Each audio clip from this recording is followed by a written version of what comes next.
आपका क्या विचार चल रहा है। लेकिन ऐसे कार्यक्रमों में बैठने के बाद एक सामाजिक भाव उत्पन्न होता है, एक पारिवारिक भाव उत्पन्न होता है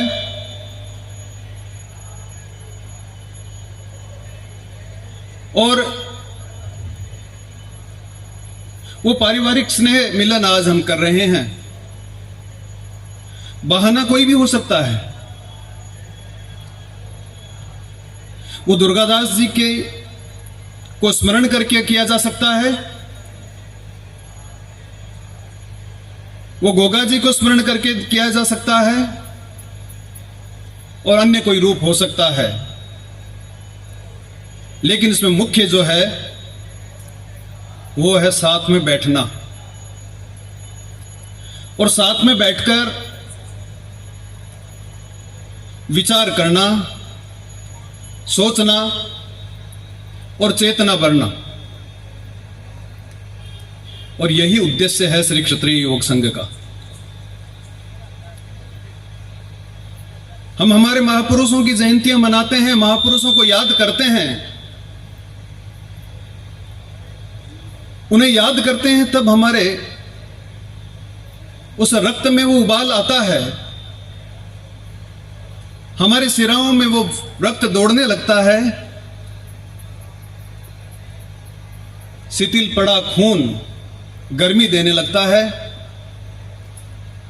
लेकिन जैसे ही यहां से उठकर हम जाते हैं, पुनः वहीं पर हम आ जाते हैं जहां से हम आए थे। और इसलिए क्षत्रिय युवक संघ कहता है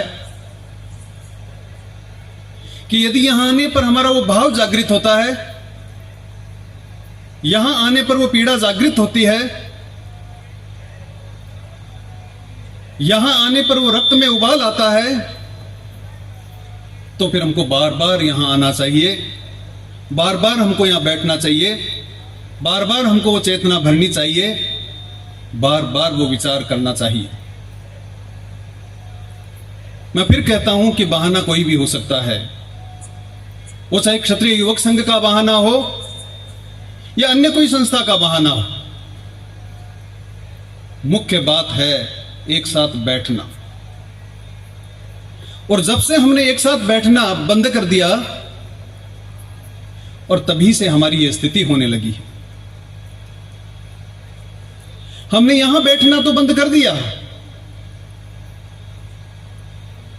लेकिन हम हमारे पुरातन काल में जाएं,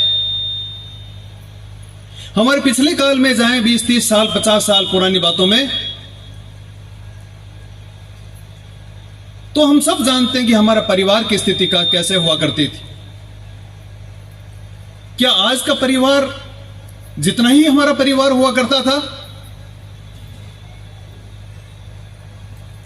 क्या जो आज परिवार को जैसे हम लेके चल रहे हैं वैसे ही परिवार को लेकर चला जाता था?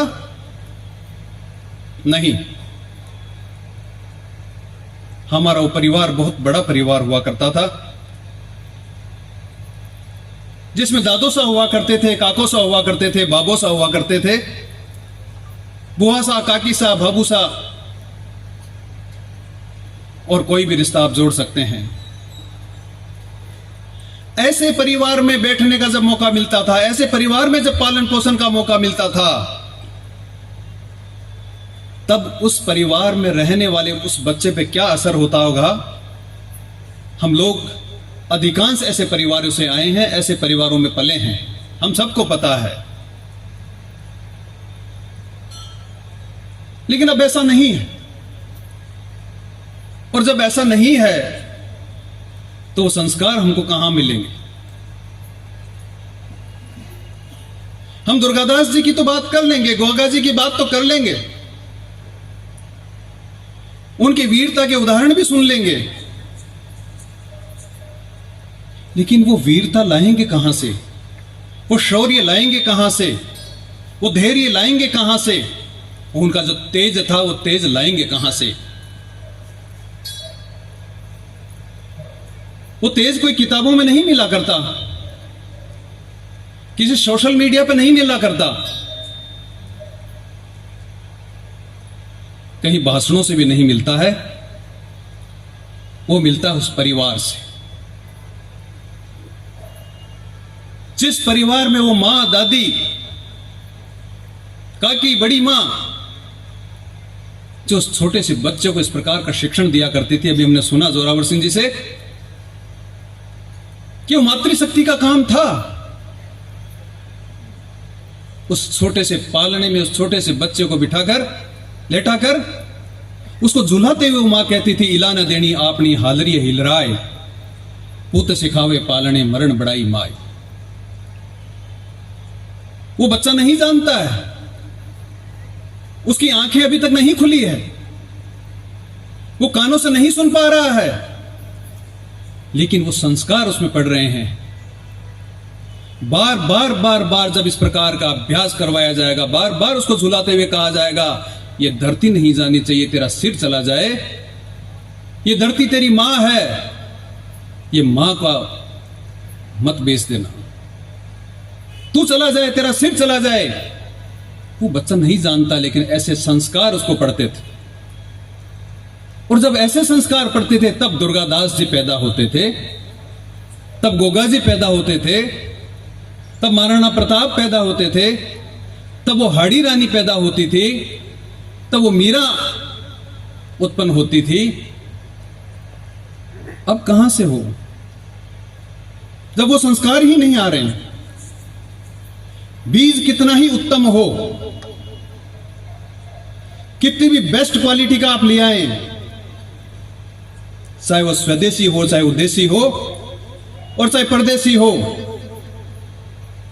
लेकिन अगर वातावरण ऐसा नहीं होगा, वो जमीन ऐसी नहीं होगी, तो बीज कारगर नहीं होगा। उस बीज को कारगर करना है तो हमको वो धरती को उत्पन्न करना पड़ेगा, उस कौशल्या को उत्पन्न करना पड़ेगा जिससे राम उत्पन्न हो, वो राजा जनक को बनाना पड़ेगा जिससे कि सीता उत्पन्न हो। वो कोक कहां से लाएं, वो जमीन कहां से लाएं? वो जमीन कहीं किराए पे नहीं मिलती है, वो कहीं से हम खरीद नहीं सकते हैं, उसका निर्माण करना पड़ता है, उसको बनाना पड़ता है। और जब तक बनाने की प्रक्रिया चलती रही, अभी हमने सुना जोरावर सिंह जी से, इसको ज्यादा कहने की आवश्यकता नहीं है। वो प्रक्रिया चलती रही, तब तक हमारे इस कौम में महापुरुष पैदा होते रहे। और जब ये स्थिति हो गई कि वो भूमि उर्वरा नहीं रही, वो संस्कार बंद हो गए, तो सारा सारा सत्यानाश हो गया। हम इंतजार कर रहे हैं कि कोई महापुरुष आए। हम गाना गा रहे हैं कि लौट के आ रे वीर दुर्गादास, लौट के आ।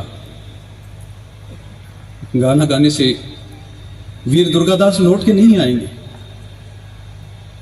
उसके लिए कुछ करना पड़ेगा। गाना गाने से आते तो हम अभी सभी लोगों को सिखा देते, उस गीत को सुनने में आता तो सभी लोग कर सकते थे, लेकिन नहीं, वो करना पड़ेगा। वीर दुर्गादास से भी हमको बनना है, वीर दुर्गादास से भी हमको बनाना है, तो उसके लिए 30 वर्ष तक घोड़े की पीठ पर बैठकर उस भाले की नोक से बाटी सेक कर खानी पड़ती है। कौन तैयार है? महाराणा प्रताप बनने के लिए 25 वर्ष तक जंगल जंगल भटकना पड़ता है, सारे सुखों का त्याग करना पड़ता है। हम क्या कर सकते हैं उन सुखों का त्याग? हम सुख भोगी हो गए हैं, और जो सुख भोगी हो जाता है फिर वो रास्ता छोड़ देता है, वो तपस्या का मार्ग को छोड़ देता है, वो साधना के मार्ग को छोड़ देता है, वो क्षात्र धर्म के मार्ग को छोड़ देता है और वो धर्म के मार्ग को भी छोड़ देता है। आप कह सकते हैं हम तो धर्म कर रहे हैं, हम तो बहुत धर्म करते हैं। क्या धर्म करते हैं? हम धर्म करते हैं, ग्यारस कर लेते हैं, पूर्णिमा का उजीर्ण कर देते हैं, सुबह शाम आरती कर लेते हैं, अन्य और कोई प्रक्रियाएं हैं वो कर लेते हैं, चींटियों को आटा डाल देते हैं, चिड़ियों को दाना डाल देते हैं, बहुत धर्म करते हैं। हम हमारे मन से पूछ के देखें, हमारे अंतरात्मा से हम पूछ कर देखें कि ऐसा जो कुछ भी हम करते हैं वो क्या पाने के लिए हम करते हैं। यदि कुछ पाने के लिए यदि हम कर रहे हैं तो धर्म नहीं है, वो व्यापार है। और व्यापार में कभी कुछ नहीं मिलता, कभी घाटा भी हो जाता है और कभी नफा भी हो सकता है। धर्म तो वो है जो कर्तव्य पालन सिखाता है, वो कर्तव्य पालन जो दुर्गादास जी ने सीखा, वो कर्तव्य पालन जिसका दुर्गादास जी ने पालना की, वो कर्तव्य पालन जो गोगा जी ने किया, वो कर्तव्य पालन जो हाड़ी रानी ने अपने पति को कर्तव्य की याद दिलाने के लिए अपने स्वयं को सिर काटकर सेनानी के रूप में दे दिया, वो है कर्तव्य पालन, वो है धर्म का मार्ग। क्या इसके लिए हम तैयार हैं? कोई तैयार नहीं। चाहते तो सब हैं, हम में से सभी प्रत्येक व्यक्ति जहां भी चौपाल पे बैठते हैं, जहां भी कहीं ऑफिस में बैठते हैं, जहां भी 5 व्यक्ति इकट्ठे होते हैं, हमेशा इसी प्रकार की चिंता करते हैं और चिंता करते हैं कि हमारी आज समाज की स्थिति का पतन अवस्था में हम जा रहे हैं। आज हमारे समाज की आर्थिक स्थिति देखिए कहां जा रही है। राजनीतिक हस्र तो पता नहीं क्या हो गया है और पता नहीं कहां दुनिया तक, ब्रह्मांड तक हम पहुंच जाते हैं और इतनी चर्चाएं कर लेते हैं, चिंताएं कर लेते हैं। लेकिन चिंताएं करने से कभी कुछ नहीं हुआ है, चिंता करने से कभी कुछ नहीं मिला है। हम चिंता तो करते हैं, लेकिन जब घर जाते हैं तो वो चिंता वहीं रह जाती है जहां से वो चिंता उठाते हैं। वहां जब परिवार दिखता है, पत्नी दिखती है, बच्चे दिखते हैं, तो वो चिंताएं, वहां वाली चिंताएं बंद हो जाती है और उनकी चिंताएं लग जाती है। मेरे बच्चे को क्या पढ़ाना है, मेरे बच्चे को कहां पहुंचाना है, वो ट्यूशन गया या नहीं गया। मैं ये नहीं कहता कि ट्यूशन नहीं पढ़ानी है, मैं नहीं कहता कि उसको कुछ बनाना नहीं है, सब बनाएं, लेकिन यहां इकट्ठे होकर हम जिस बात को कर रहे हैं उस बात की बात मैं कर रहा हूं। क्या ऐसा नहीं होता है कि वो जो चिंताएं हम कर रहे थे वो चिंताएं कहीं धूमिल हो गई और उसके ऊपर अनेक चिंताएं हमारे परिवार की आ गई और उन पारिवारिक चिंताओं को पूरा करने में हम लग जाते हैं और जीवन निकल जाता है। क्या भगवान ने हमको इसीलिए यहां जन्म दिया था? हमने प्रार्थना की अभी, और उसकी पहली पंक्ति थी, क्षत्रिय कुल में प्रभु जन्म दिया तो क्षत्रिय के हित में जीवन बिताऊं। धर्म के कंटकाकीर्ण मार्ग पर धीरज से मैं बढ़ता जाऊं। भगवान ने मुझे जन्म दिया है जहां, उसके पीछे मेरा क्या दायित्व है, उसके लिए मेरा क्या दायित्व है, उसके लिए मेरा क्या कर्तव्य है, मेरा क्या धर्म, मेरा क्या कहता है, वो है धर्म। क्या वो धर्म हम कभी पहचान पाए हैं? उस धर्म को पहचान नहीं पाते हैं। धर्म को सुनते हैं, इच्छा भी होती है, लेकिन जो अगली पंक्ति है कि धर्म का जो मार्ग है वो कंटकाकीर्ण है, कांटों से भरा हुआ पथ है। कांटों से भरा हुआ पथ का इसका मतलब नहीं कोई कांटे पड़े हैं यहां, इतनी कठिन डगर है, इतना टेढ़ा मेढ़ा है, इतना पथरीला है,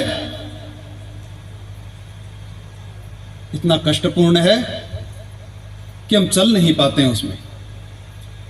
जो धर्म के मार्ग पे चलता है उसको परिवार का त्याग करना पड़ता है, जो धर्म के मार्ग पे चलता है उसके अपने पुत्र और पुत्रियों को भी खोना पड़ता है। दुर्गादास जी को याद तो हम करते हैं, लेकिन उनके कितने बेटे खत्म हुए हैं, कितने पोते खत्म हुए हैं, हमने सुना अभी। क्या कभी फिर भी क्या अपने मार्ग से विचलित हुए? मार्ग से वो विचलित नहीं हुए। और जो मार्ग से अपने इस प्रकार से विचलित नहीं होता है वो धैर्यवान व्यक्ति होता है, और धैर्य क्षत्रिय का सबसे बड़ा गुण है। वो शौर्य प्राप्त होता है। दुर्गादास जी के जीवन को हमने देखा, उनके इतिहास के बारे में हमने पढ़ा। 20 वर्ष की उम्र में, मात्र 20 वर्ष, 17 वर्ष की उम्र में तो वहां तक पहुंच गए जसवंत सिंह जी के पास।